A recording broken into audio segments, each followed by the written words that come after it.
swirling the liquid, as the agency's wine expert had told him to do, thus liberating the esters and ethers, until his wife said, as she always did, it being the standard toast in her parents' home, "Cheers, dears." Rebecca continued the story of her first apartment. Jacques had never worked. Georgine never held a job more than 3 weeks. The three of them contributed to a kitty, to which all enjoyed equal access. Rebecca had a separate bedroom. Jacques and Georgine sometimes worked on television scripts. They pinned the bulk of their hopes onto a serial titled The IBI, I for intergalactic or interplanetary or something, in space and time. One of their friends was a young communist who never washed and always had money because his father owned half of the West Side.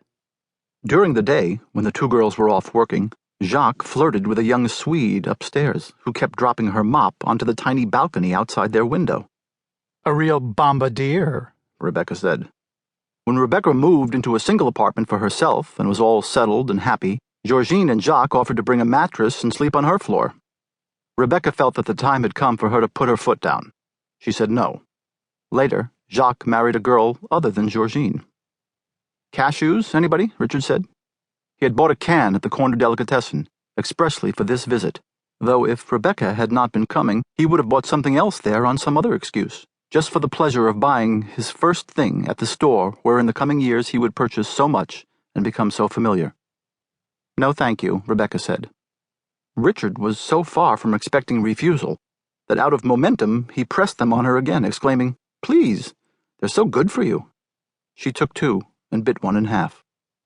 He offered the dish, a silver porringer given to the Maples as a wedding present, to his wife, who took a greedy handful of cashews and looked so pale and mottled that he asked, "How do you feel?" Not so much forgetting the presence of their guest as parading his concern, quite genuine at that, before her. "Fine," Joan said edgily, and perhaps she did. Though the Maples told some stories, how they had lived in a log cabin in a YMCA camp for the first 3 months of their married life, how Bitsy Flanner, a mutual friend, was the only girl enrolled in Bentham Divinity School, how Richard's advertising work brought him into glancing contact with Yogi Berra, who was just as funny as the papers said. They did not regard themselves, that is, each other, as raconteurs, and Rebecca's slight voice dominated the talk. She had a gift for odd things. Her rich uncle lived in a metal house, furnished with auditorium chairs. He was terribly afraid of fire. Right before the Depression, he had built an enormous boat to take himself and some friends to Polynesia. All his friends lost their money in the crash. He did not. He made money. He made money out of everything. But he couldn't go on the trip alone, so the boat was still waiting in Oyster Bay, a huge thing rising 30 feet out of the water. The uncle was a vegetarian. Rebecca had not eaten turkey for Thanksgiving until she was 13 years old because it was the family custom to go to the uncle's house on that holiday. The custom was dropped during the war, when the children's synthetic heels made black marks all over his asbestos floor. Rebecca's family had not spoken to the uncle since. "Yes, what got me," Rebecca said, "was the way each new wave of vegetables would come in as if it were a different course." Richard poured the sherry around again, and because this made him the center of attention anyway, said, "Don't some vegetarians have turkeys molded out of crushed nuts for Thanksgiving?" After a stretch of silence, Joan said, "I don't know." Her voice, unused for 10 minutes, cracked on the last syllable. She cleared her throat, scraping Richard's heart.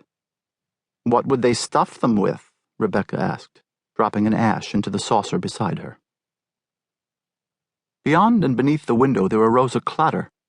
Joan reached the windows first, Richard next, and lastly Rebecca, standing on tiptoe, elongating her neck. 6 mounted police, standing in their stirrups, were galloping 2 abreast down 13th Street.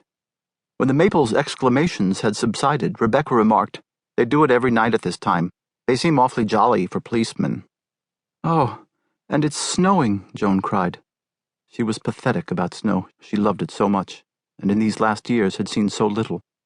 "On our first night here, our first real night." Forgetting herself, she put her arms around Richard, and Rebecca, where another guest might have turned away or smiled too broadly, too encouragingly, retained, without modification, her sweet, absent look and studied through the embracing couple the scene outdoors. The snow was not taking on the wet street. Only the hoods and tops of parked automobiles showed an accumulation.